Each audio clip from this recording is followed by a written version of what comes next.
Good afternoon, ladies and gentlemen. It's great to have you with us. My name is John Allen, and I'm the president of the Brookings Institution. And it really is a pleasure and an honor for us to welcome you today to this event, which is entitled The U.S. Election and Right-Wing Militias. And we'll discuss this term militias here in a little while. Before we start, let me just say to all the Marines who are tuned in today, happy birthday. It's 245 years for our Corps. And for those of you who may leave early, let me wish you in advance a very happy Veterans Day tomorrow. Our discussion today could not be timelier. Last week, the United States and indeed the whole world waited in eager anticipation for the results of the 2020 presidential election. And while the race has since been called, much of the story of this election cycle has been dominated by narratives, many of them coming from right-wing extremist groups alleging an illegitimate electoral outcome, voter fraud, and even a grand conspiracy to control everyday Americans. That many of these groups' positions are rooted in opposing necessary COVID-19 precautions, or the entirely legitimate process of mail-in or early voting further challenges this issue. Indeed, convinced that vote counting was rigged from the outset, many gathered in person, firearms in hand, to protest. Death threats targeting frontline poll workers often soon followed, sadly. And it's still happening now.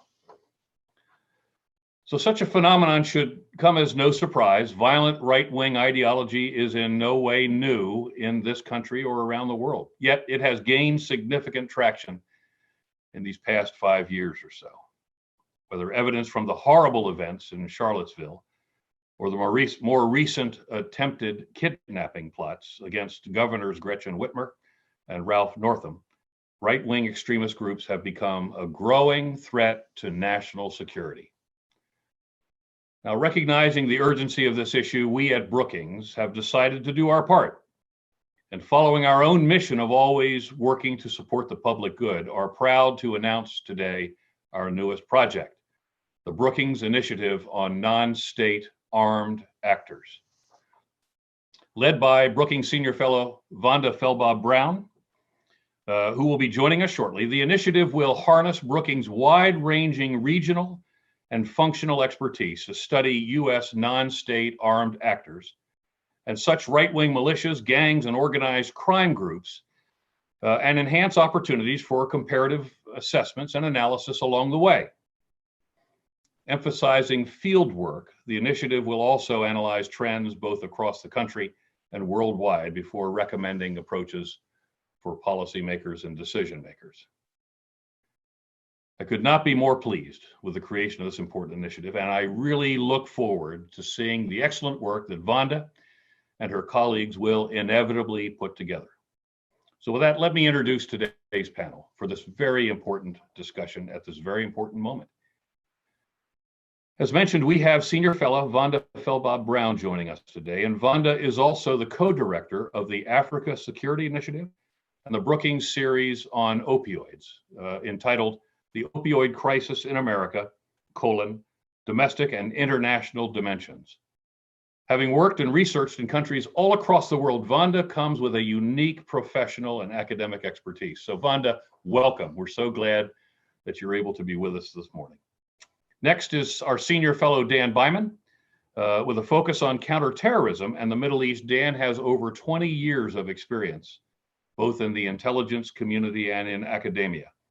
He's also a professor at Georgetown University's School of Foreign Service, with a concurrent appointment with the Department of Government, their Department of Government. Dan, it's great to have you with us. You've been a great friend to us in these discussions, and your expertise is very welcome here. Alongside Dan and Vanda, we're joined by Rashawn Ray. Part of Brookings' David M. Rubenstein Fellowship Program, Rashawn has focused on issues of race and social equity.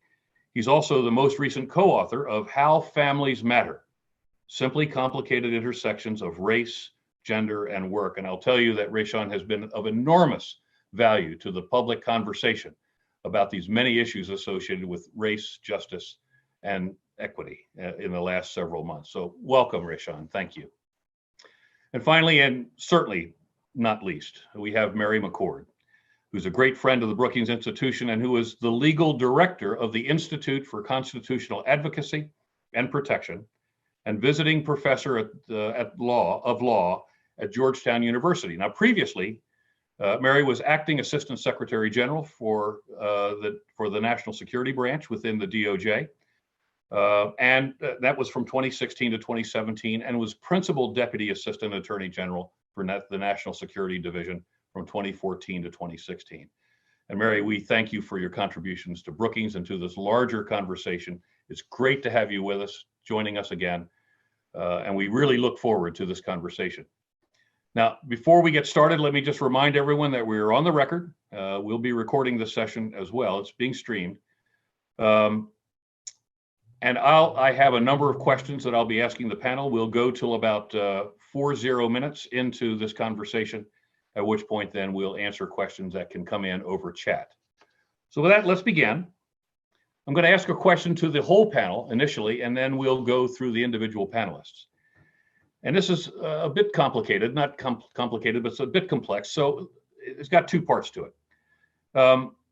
What's the impact in your minds, and we'll go through each of the panelists, what's the impact of the right-wing groups and they have had on the US electoral process?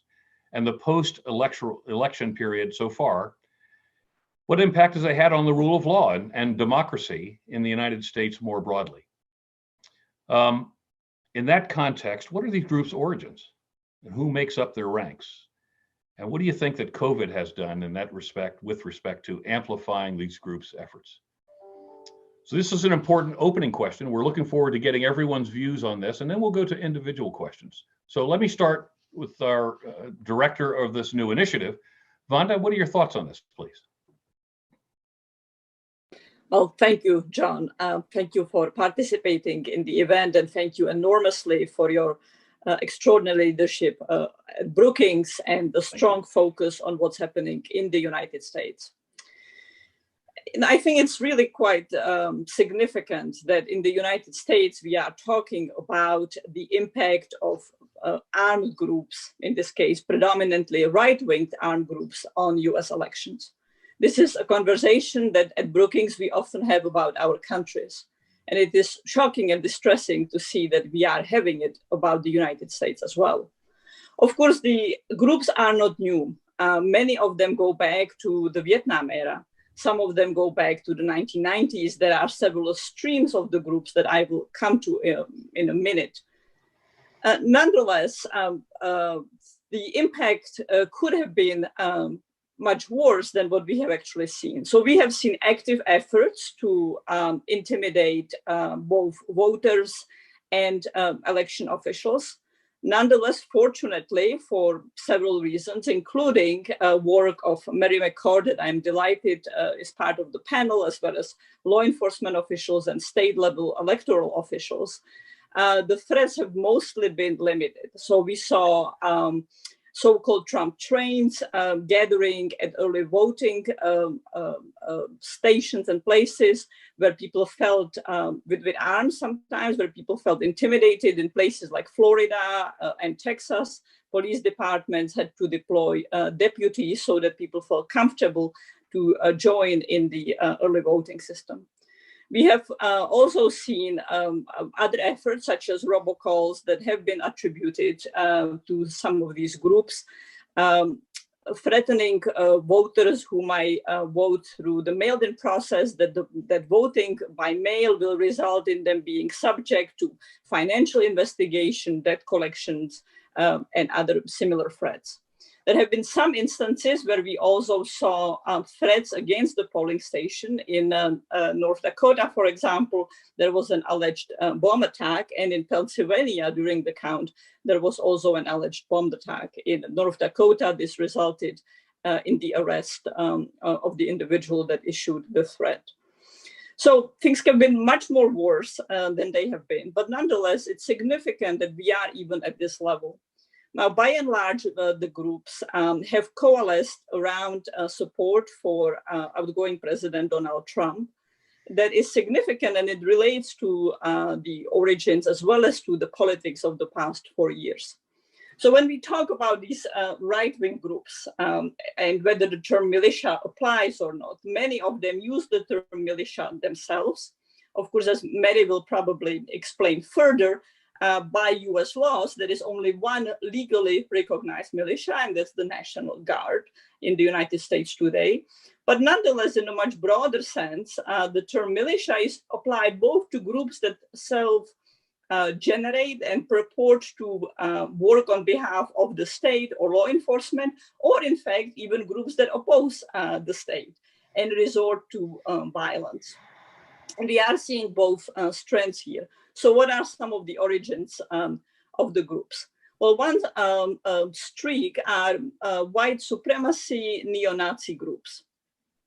Often, some of these groups have roots that go back to the 1960s that were quite augmented by the flow of Vietnam veterans. Some of them are separate. A second streak of groups are groups that go back again to the 60s and 70s that often originated in the West and in federal regulation of land in the West with environmental protection and federal ownership under the Bureau of Land Management. And there was strong opposition to that, which several decades ago had origins in movements such as the Sagebrush Rebellion. So many of these groups still exist today, still are very robust, and the Bundy groups stand down with law enforcement, including recently in 2014, are symbolic of that. Related to that streak is another one, which are so-called county supremacy groups that essentially reject the authority of the federal government and even state government, and claim that the highest government authority in the United States should be at the level of county, particularly county sheriff. So these are sort of semi-anarchist groups, but the term anarchist is not quite precise either, because they do recognize authority simply at much lower level and challenge the federal government. A lot of these groups were robustly activated during the Barack Obama presidency in opposition to President Obama. Another stream yet are anti-immigration groups that have some overlap with neo-Nazi groups, but sometimes disavow neo-Nazi and white supremacy groups, but nonetheless self-generate to protect particularly the southern border.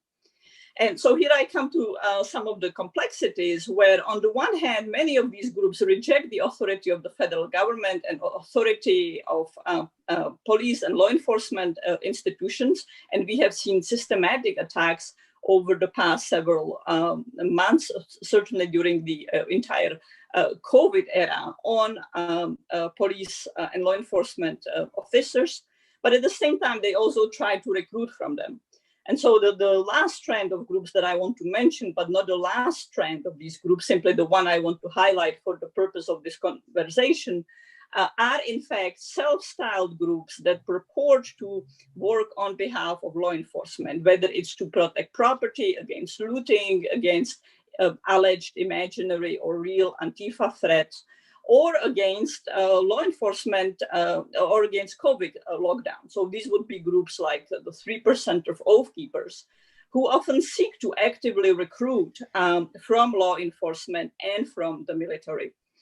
And so in the conclusion of my opening pitch here is, the elections were very significant and the activity around the election was significant. But the issue has not stopped with the election and will be enormously live, polarizing, and difficult in the Biden-Harris administration. And I'm particularly focused on two dimensions. One is the relationship of law enforcement to these groups, and both the need to counter them, but also their efforts to infiltrate and recruit from law enforcement. And we already know that there is significant sympathizing among some law enforcement officials for those groups. And the second is what relationship do the groups have to our external foreign policy?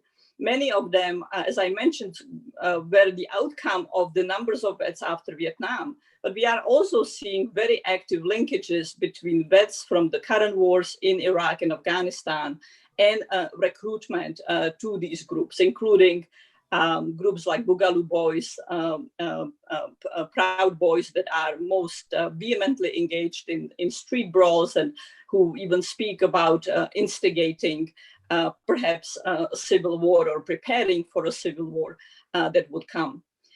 And the third element that I'm closely watching that just goes much beyond the elections as well as precede the elections is the rise of other armed groups that the right-wing ones have given risen to, whether it's groups like the NFAC, No Fucking Around Coalition that's composed from African Americans and people of color, or whether it's groups like much smaller group like the Puget Sound John Brown Gun Club, who are groups often on the left side of the spectrum, but who no longer trust law enforcement and who now feel under such threat from the right-wing groups that they are organizing similar, very heavily armed groups and injecting themselves into the public space in a way that we haven't seen for a long time. Okay, well, that was an extraordinarily expansive and very well put introduction to this whole panel, but more broadly to the initiative that Vanda will be leading and what Brookings is going to be looking at with great interest over the period to come. Let me just ask the other panelists, Rashawn, do you have anything you'd like to add to this, please? Yeah, so I think it's a few things. I think first, when it comes to the impact that right-wing groups have had on the election process, I think it's been grave. I think first, we know that there have been viable threats. You mentioned some of them. We also heard some others. And I think that we need to applaud the FBI, the military, and local authorities in spoiling some well-planned, as well as in other cases, not so well-planned plots to kill and kidnap politicians.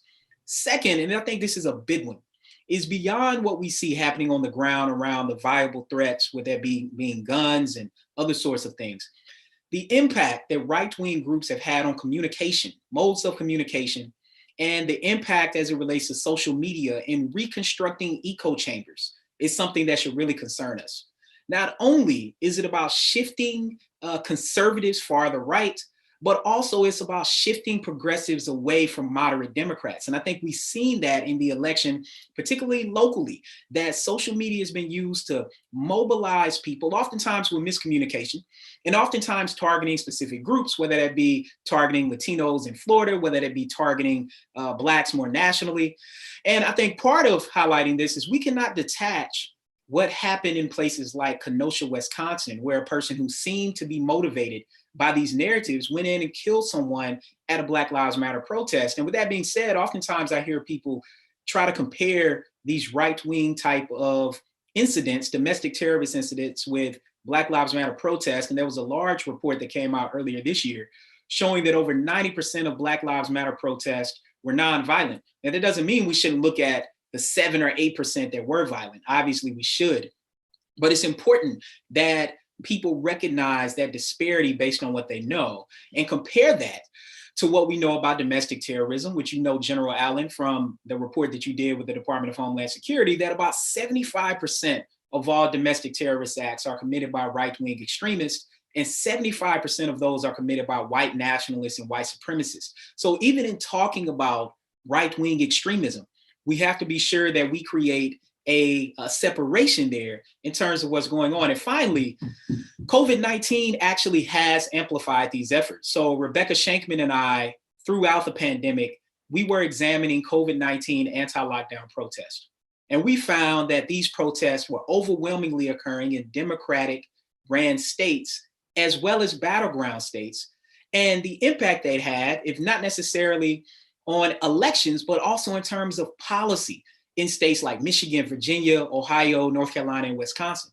And altogether, these anti-lockdown protests were targeting states with Democratic governors, and residents in states with more liberal ideologies were actually more likely to submit for guns and purchasing when it comes to ammunition. That's another pattern that we're seeing. The huge increase in the number of guns being purchased, the amount of ammo being purchased as well. Now, with anxieties being high, it's oftentimes plausible to assume that people are purchasing guns to protect their families. And while that could be occurring, what we found is that the protest and the protesters themselves seem to actually paint a different picture. And these anti-lockdown protests were overwhelmingly conservative and overwhelmingly white and male. And so these protests from Michigan and North Carolina, laced with right-wing extremism, had racist slogans and imagery from things like dolls hanging from nooses to Nazi propaganda, Confederate flags. And so oftentimes with these lockdown protests, they seem to be covers for expressing the First and Second Amendment right, when really what it was about was doubling down on racism and the pursuit of America that once was. And I think we have to be real that many people who voted for Trump aim to actually uphold that ideology based on the way that social media was shifting people, in addition to these larger incidents that we know about. Thanks, Rashawn. Very helpful.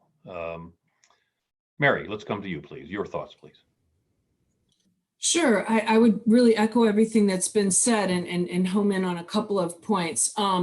We've seen a huge impact of the right-wing extremist groups, including unlawful militias, in the spread of disinformation, most recently about the election, but before the election about so many other things, right? And you can really take it back the last several years, as General Allen indicated it in his opening remarks. There's an incredible call and response relationship between the current incumbent president, outgoing president, and some of these groups that we've seen repeatedly, whether it was a few years ago when the president was raising the alarm about an invasion across our southern border of the migrant caravan, and we actually saw unlawful militia groups decamp to the border and unlawfully detain migrants and hold them for Customs and Border Patrol, completely without any authority to do so at all. In fact, one of them is now convicted of falsely assuming the functions of federal law enforcement. We saw it dramatically this year in a couple of ways. As the pandemic arose, and as Rashawn indicated, Democrat governors took public safety measures, whether they were shutdown or stay-at-home orders, masking orders, what have you. We saw this call and response with the president tweeting things like "Liberate Michigan," "Liberate Minnesota," "Liberate Virginia," and save your Second Amendment rights. And we saw armed groups of unlawful militias literally storm the State House in Lansing, Michigan, fully armed, in order to coerce and intimidate legislators into changing the policy there. I mean, this is in dramatic opposition to the government. Fast forward a little bit into the spring and the death, the murder of George Floyd, which triggered racial justice demonstrations across the country. Again, almost entirely peaceful, as Rashawn said, Black Lives Matter and other racial justice protests. But we saw the dog whistling. We saw the president and his surrogates, including the attorney general, essentially putting all the blame for the small incidents of acts of violence, putting all that blame on the far left, calling Antifa domestic terrorists, calling the left violent anarchists. And again, this is a dog whistle for these far-right organizations to sort of self-activate and deploy supposedly to protect against these violent anarchists. And we saw that in tiny little towns in Virginia and Idaho and Kentucky and New Mexico, and bigger cities, Albuquerque, Kenosha, Portland, right? And the results are tragic, because when you have non-governmentally accountable private actors coming together with incredible firepower, semi-automatic assault rifles, multiple magazines of deadly ammunition, flak jackets, combat boots, etc., making their own decisions about when and where to deploy lethal force against this purported threat, then we have tragedies like the killing of 2 people in Kenosha and serious injury of another, the shooting of a person in Albuquerque, etc. And so the fear coming into the election was the same thing. We had the president in the months preceding it already seeding the ground for these groups to deploy, already suggesting mail-in ballots were going to be subject to fraud, already suggesting that the election was likely going to be rigged against him. So we at Georgetown, who have litigated against unlawful militias, we're worried that these organizations would deploy to polling places and say, we're here to protect against voter intimidation. I'm happy to say that through combined efforts of lots of folks, we put out fact sheets for all 50 states. We distributed them as widely as we could. Attorneys general paid attention, district attorneys paid attention, police chiefs and mayors. They came out with strong public statements against voter intimidation and against armed groups attempting to intimidate. And I manned the voter intimidation helpline throughout the day, got the entire feed of voter intimidation complaints throughout the day on election day. And we saw really no what I would call unlawful militia deployments. There were some reports of 1 or 2 individuals. The most we saw was 4 individuals armed, but they weren't dressed like military. They weren't standing right by the voters. They were, they shouldn't have been there. They were engaging in intimidation, but nothing like what we thought it could be. Now we are in a tenuous space post-election. These groups are feeding into the disinformation that has been coming out ever since the election. They're feeding into the disinformation that the election has been stolen, that ballots have miraculously appeared in favor of Biden, and that's, you know, these have appeared out of nowhere, and they are agitating amongst themselves in dramatic fashion. Having said that, so far, I think we have seen, I think a lot of it is tough talk online. It's very, very easy to talk about these kind of, you know, to be hyperbolic online and in social media. And it's a very different thing to come out into the public when the eyes of the country are on them, particularly after the arrests in Michigan based on the plot to kidnap Gretchen Whitmer, and the eyes of so many law enforcement that had not been on them before because I think they wrongly thought that this activity was constitutionally protected, and we can get to that later in this conversation. But I think that the eyes are on them, and we've seen less. It's not zero, but we've seen less of these types of group deployments, for lack of a better word, of unlawful militias. Mary, thank you. Great conversation, a great explanation. I want to thank you for the fact sheets. I ended up on your mailing list somehow. Happy me. Every one of them was terrific, and I want to thank you for that. I think it was a great public service to our voters. So thanks again. Thank you. Dan, over to you, please. Let me make 3 quick comments. So we've spent a lot of this time appropriately talking about groups and the different dangers they pose, their attitudes, and so on. A lot of what we should think about, though, are individuals who are part of this broader ecosystem. So if you look at some of the worst terrorist attacks, white supremacist and anti-government terrorist attacks in the last 5 years, it's often been people who have been reading the propaganda, who visit the websites, who go back and forth and chat, but who are not members of formal groups. And whether it's the Tree of Life Synagogue or the El Paso Walmart, these are people who imbibe, but at the same time are not under the command and control, are not part of the broader structure. And it makes them at times harder to detect. And it's also something we need to watch, which is if the groups themselves are, by their standards, restrained, and let's say that there are 100 members of a group, you might have 1 or 2 who say, I don't want to be restrained, and who go in the opposite direction. And because this movement is so exceptionally decentralized, there's a real danger that focusing on groups means we might miss some individuals who are quite dangerous.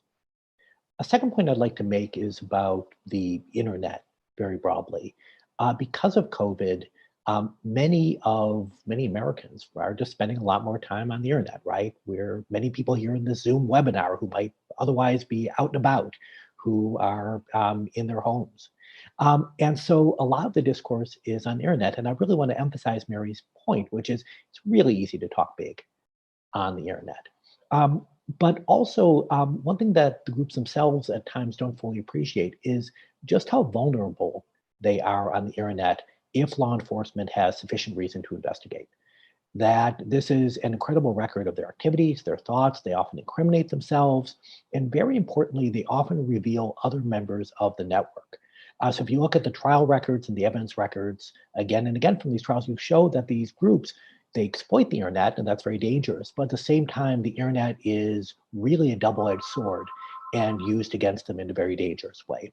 And the third point I'd like to make is just to look ahead with President-elect Biden, which is there are two things that make the danger greater. One is that President Trump and many people in his orbit have spent months, as my colleagues have said, already delegitimating the Biden presidency. And so it's not just that their candidate lost, but that Biden cheated, that millions of Americans voted illegally, there was massive fraud. And so again, in extreme circles, that will be believed. And again, a small number, but a significant number may want to act on it. A second and related point is that Biden is likely to have the government be more interventionist. He's already talked about asking states for a mask mandate, for example. And so there are going to be efforts, I think appropriate ones, to contain COVID. And so we're going to see anti-government voices become stronger, perhaps egged on by some of the people currently in the administration. So this is very much a watch this space, not only for the next month or two during a transition to a Biden presidency, but after President-elect Biden assumes office, this broader movement and the individuals within it should be a great concern for us. Dan, thank you. Dan, one quick question for you before we go on to the individual questions. And anyone else can come in as we go through the other questions. Scenario question. You've been asked to come to the Pentagon and to brief the new Secretary of Defense in the next administration on this issue. What would you or any of our panelists advise the new Secretary of Defense on the challenge associated with white supremacist or violent extremist organizations in the ranks of the U.S. military? So there are two challenges that I would say notionally. One is simply that the US military is to some degree a reflection of broader society. And just as you have racists and anti-Semites in broader society, you're going to see them in the hundreds of thousands of Americans who serve in the US military. And it'll be a small fraction, but nevertheless, they'll be present. But also, these groups deliberately seek out members of the military. They're looking for people who are professionals in the use of violence. And we've seen this again and again. Vanda mentioned the influence of Vietnam veterans of the movement of the past. And that's been a continuation throughout the history where we've seen this, we see the Spanish-American War veterans showing up in leadership positions in the Klan in the 1920s, right? So this is a regular problem. Part of it has to be solved by background investigations, right? You need a pretty aggressive effort. You need tattoo databases. And the military has gotten much better on that in recent years. And this is something that, frankly, police forces around the country really should try to emulate. A second thing, though, is you need the investigations to be ongoing and continuing when people are in the military and to some degree when they're leaving. And obviously, there are going to be civil rights issues that are quite legitimate in this, but people have to recognize that serving in the military comes with responsibilities. And part of the reason we all have so much respect for you and other people who have done this is because of the sacrifices people make.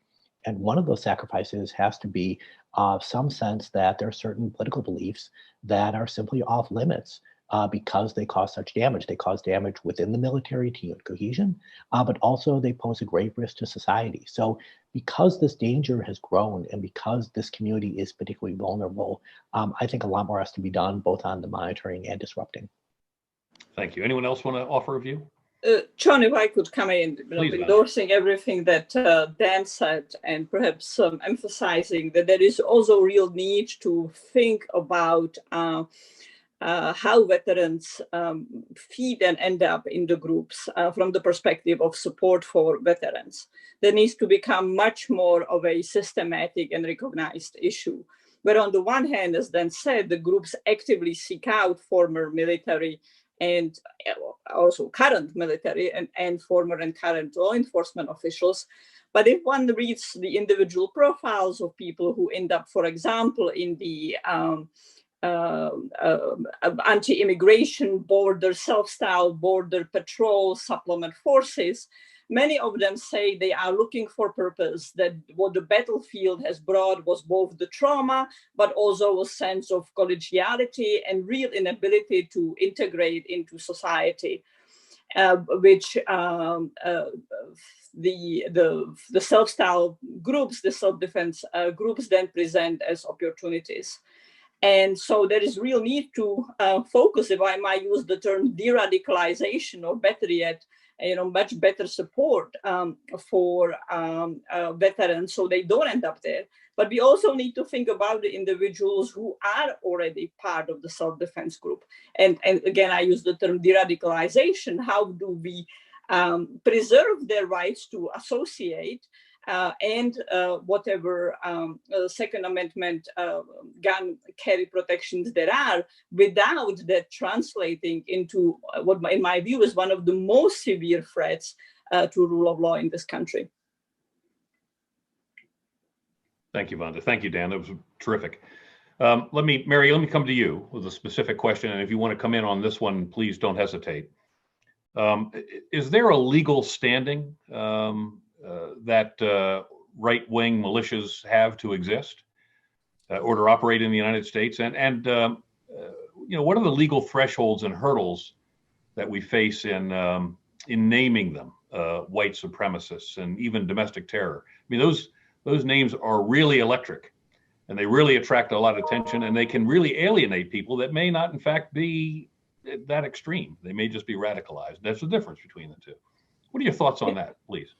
Very much so, and I think this is such an important question, because I think a lot of the confusion and a lot of the reason that these groups have been able to proliferate and be out in public is because of confusion about whether they have legal authority. And the short answer is they don't. So there's really three key points, I think, to be made about this. And it's so important because we've even seen law enforcement be confused about this. And it's really a confusion over the mythology of the Second Amendment. So many of these self-styled militia groups, sometimes they call themselves civil guard, sometimes they just call themselves patriots. They will point to the language of the Constitution, well-regulated militia, and they'll say, that's us. We have our own internal regulations. We have a commander. We follow a chain of command. But well-regulated has always meant, and this even goes before the founding to the time of the colonies, has always meant regulated by the government, by the state. So even at the time of the colonies, there was an antipathy toward the idea of a standing army, which they thought would be tyrannical and a threat to civil liberties. So instead, the colonies sought to have the defense of the colony to reside in the people, in the body of people available to be called forth as a militia on behalf of and in defense of the colony, and then under the control of the colony. And that is always the way it's been. It was baked into our Constitution then at the time of independence, and it's baked into the constitutions of all of the states. So as Vanda said earlier, the only lawful militia is the state militia, the state-sanctioned militia that reports to the governor. That's the National Guard in every state. And then some states also have a supplementary state defense force that is activated by the governor. Some still have the vestiges in their own schemes of this idea of all able-bodied people being available to be called forth,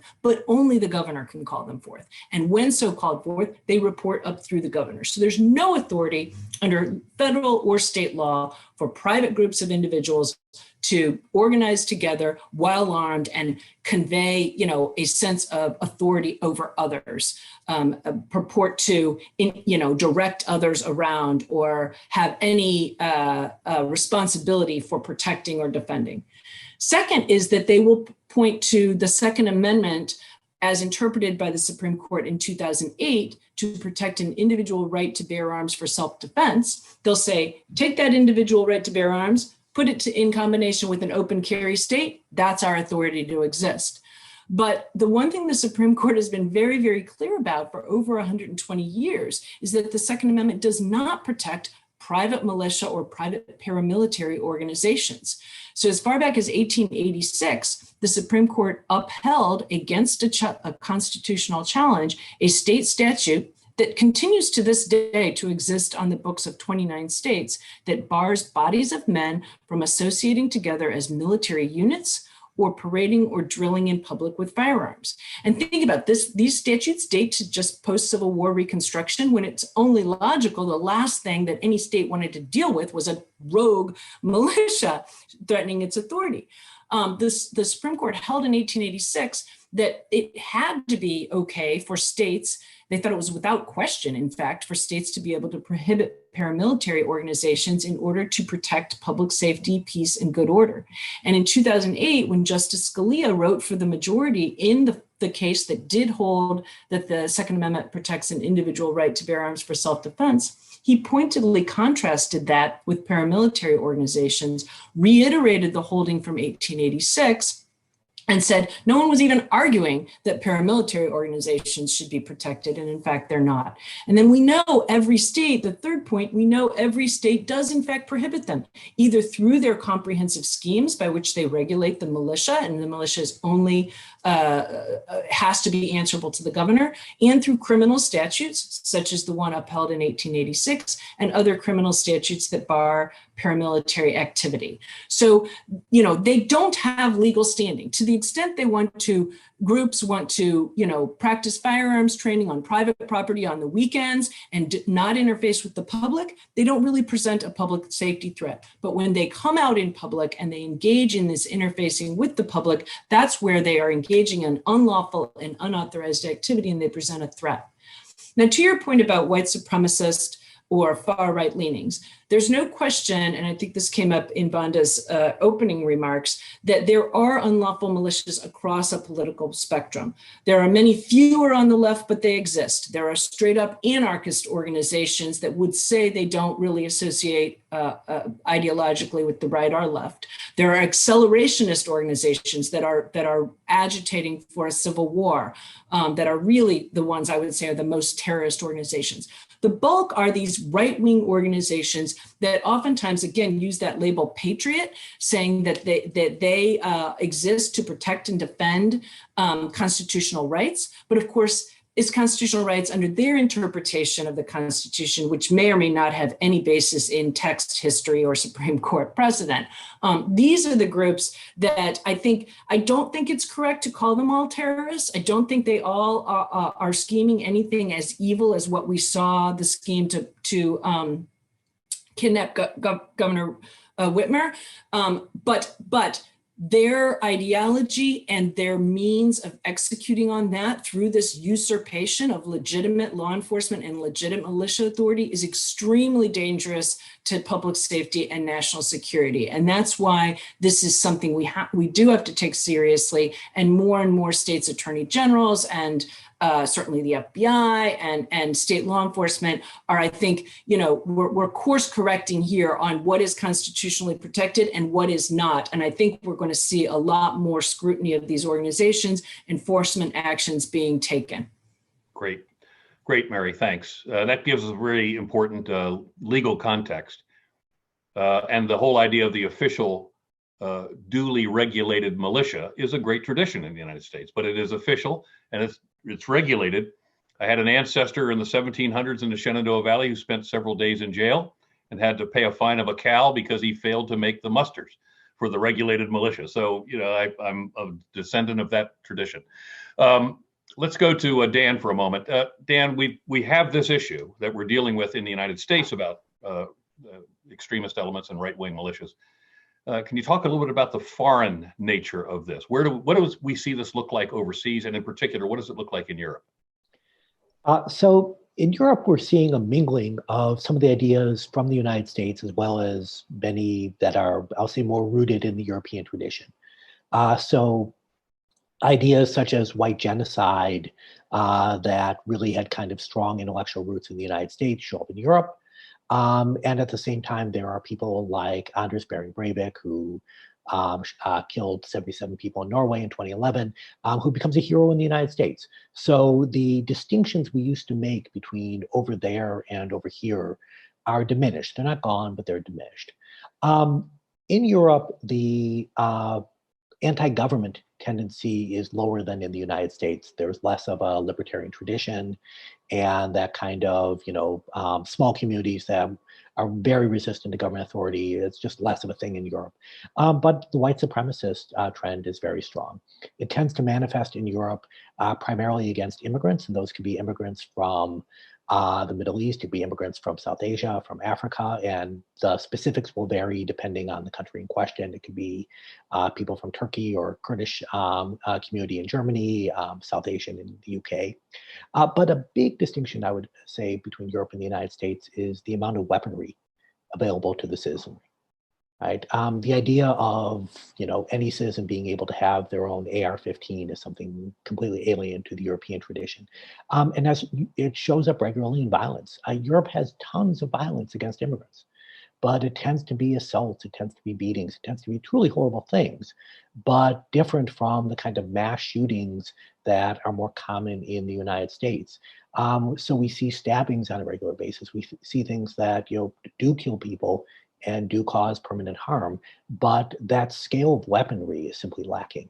And that has profound implications for the overall threat. It doesn't mean people can't evade it. It doesn't mean you don't have bombings or occasional people who get serious weaponry, but the day-to-day individual who's angry and upset at an immigrant tends to use a much lower level of technology than in the United States in terms of lethality. Great, Dan, thanks. We got about 5 minutes more before I try to go to some questions. I've already busted my threshold by 10 minutes. This is such a great conversation. Rashawn, please. How have the communities of color reacted to this emergence? I mean, this really exploded in the last several years in ways, in my own experience, I just had not seen before. How have the communities of color, particularly in 2020, reacted to the emergence of these heavily armed groups and just generally white supremacist organizations writ large? Yeah, I think it's probably four main things. The first is being victimized. I mean, we know over the past several years that when we look at hate crimes, reported hate crimes, because we've got to be clear, there are so many that are not reported. But based on what we know that are reported, well over 50%, in most cases 60%, of hate crimes reported deal with race. And in that regard, dealing with racism. And it's not just directed toward Black people. It's also directed toward Latinos. It's also directed toward other groups. And then, of course, we can obviously bring in religion and other sorts of issues there when we start talking about hate in that regard. So the first regard is in regards to victimization. But then there is also an enhancement of micro level of what we call microaggressions in a form of micro level discrimination. And look, we've seen tons of videos about people doing things like innocuous things, just part of their job, making deliveries for major companies, being harassed by people, trying to shop, trying to go to a store, just trying to go for a run even, and the impact that this has and the extension of victimization beyond the way we might traditionally think about these right-wing militias. And I'm saying that because they're part of a continuum that we don't necessarily like to put things on in the United States. We like to say, oh, these right-wing groups, these white nationalists, these white supremacists, it's just this small group over here. Where no, their impact has started to expand. And I think the second part, which we talked about, is the social media impact, so I won't belabor that. But part of that is not only the confusion in terms of what's actually happening, but it's also the inundation of images and videos that show victimization of people of color, which then leads me to the third point, which are the health implications. Fear is a big thing. People worry about fear. And what also then happens is the impact that people's mental and emotional and physical health actually takes. So some of the work I've done on policing, which I think also relates here, is showing that for men who are oftentimes victimized or just acutely aware of someone else's victimization, their mental health suffers. For women in these communities, their physical health suffers. Higher rates of diabetes, higher blood pressures, more likely to be obese. So the stress that comes with this, and it's layered up when people of color have children, because now you are sending little people, even if they're teenagers, they're little people to you, out into the world to deal with something that they haven't been properly prepared for in, mind you, in a situation where they've grown up with the first Black identifying president in Barack Obama, where people told them that this wouldn't be happening. And so we're seeing this rise there. And then I think the final thing, which is big, is there's also a need for people to start realizing that they need to take up arms and express their Second Amendment right. So we've also seen increases, particularly in the Black community and the Latino community, in purchasing guns and ammunition, or at least people discussing that in ways that they haven't before. And I think these are all problematic things that some of these right-wing militia groups really want to have happen. They want to see a civil war. They want to see people who otherwise would not fight, who would not mobilize in this way, start to pick sides. And I think not only did we see that with the election, we're also seeing that in people's everyday lives. Well, I'm glad this session's being recorded, because I hope that folks are going to go back to this recording and listen very carefully to what you've just said. This is extraordinarily important, because the weight of this falls disproportionately upon the communities of color. And it's not just that they worry. That worry carries on into fear, and the fear carries on into stress, et cetera. And it's just right into how long people will live. I mean, that's the end state of this. And it's something we should all be listening very carefully to. I think we're going to have time for just a little bit in terms of questions, and I've gotten some excellent ones. But let me conclude finally with coming back to our initiative director, Vanda.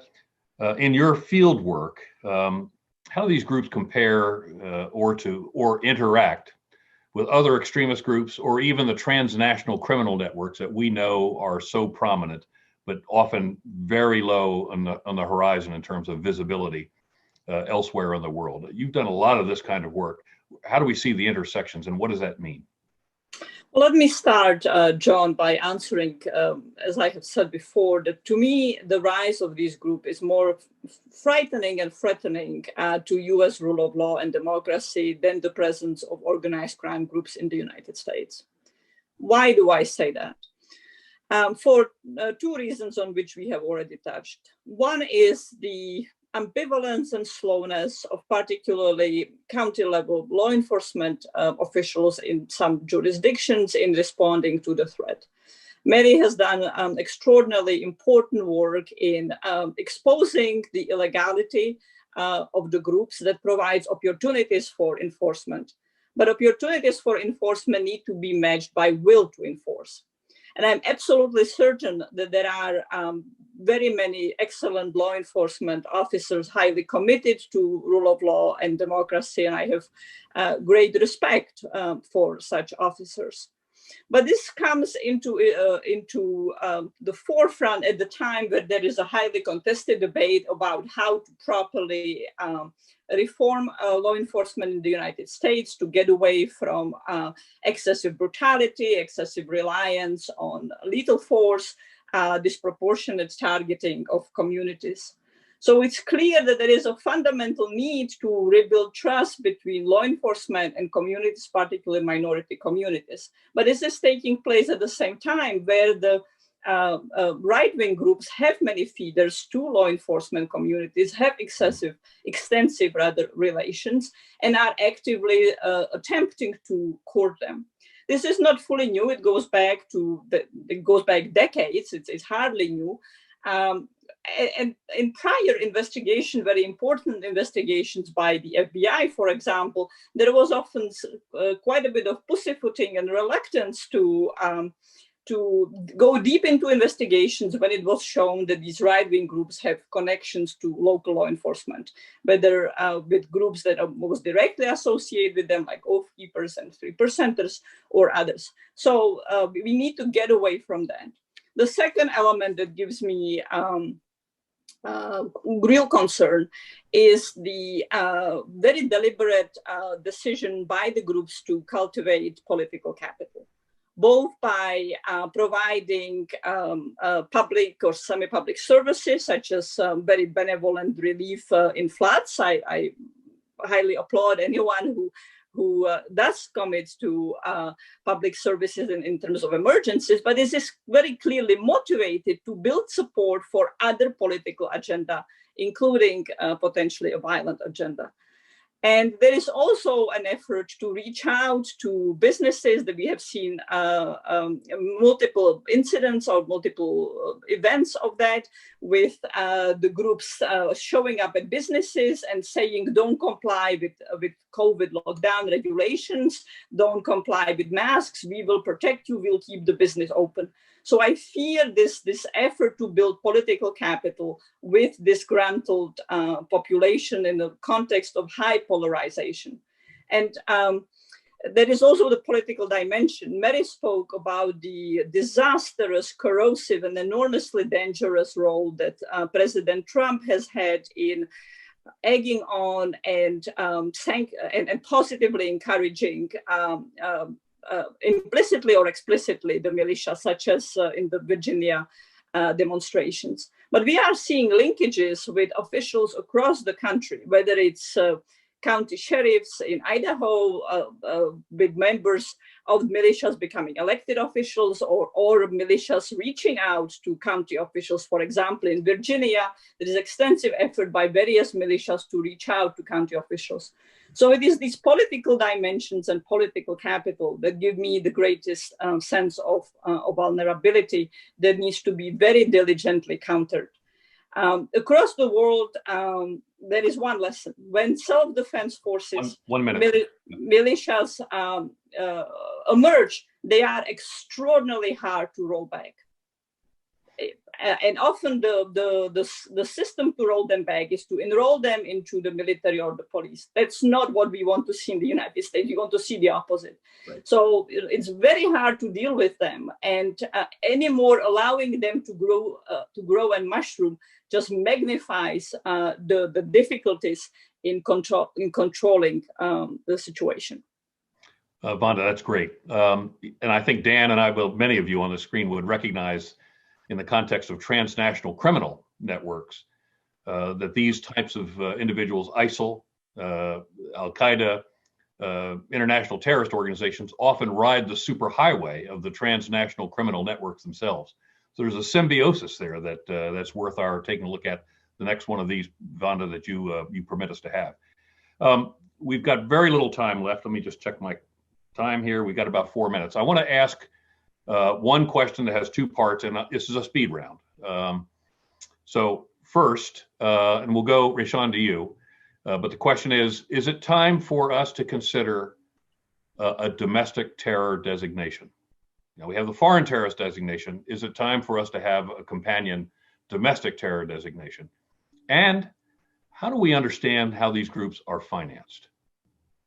So one question, we'll go around. Everyone take about a minute or so and do the best you can. Sorry to cram that one on you at the very end. It's a great question. It is a great question. I'll just try to be brief. I'll touch on the first one because I think people will touch on the second one. Yes, we need this designation. And we need this designation because these domestic terrorist groups are a threat to our democracy. They impact us all in a multitude of ways, not just the people who they are aiming to victimize, but they are literally aiming to destroy our ability to create a perfect union. And these are the sort of things that should literally concern all of us as we try to move forward to something where everyone in our country have the same opportunities to be upwardly mobile, to pull themselves up from their bootstraps, but to also not walk around a free country and live in fear. And some of these groups have changed things in a way where there are people in our country who walk around in fear every single day. Thank you very much. Mary, please. Sure. That's a tough question because of the First Amendment. It's so protected in this country, the ability to associate with like-minded people, even those who share really abhorrent views.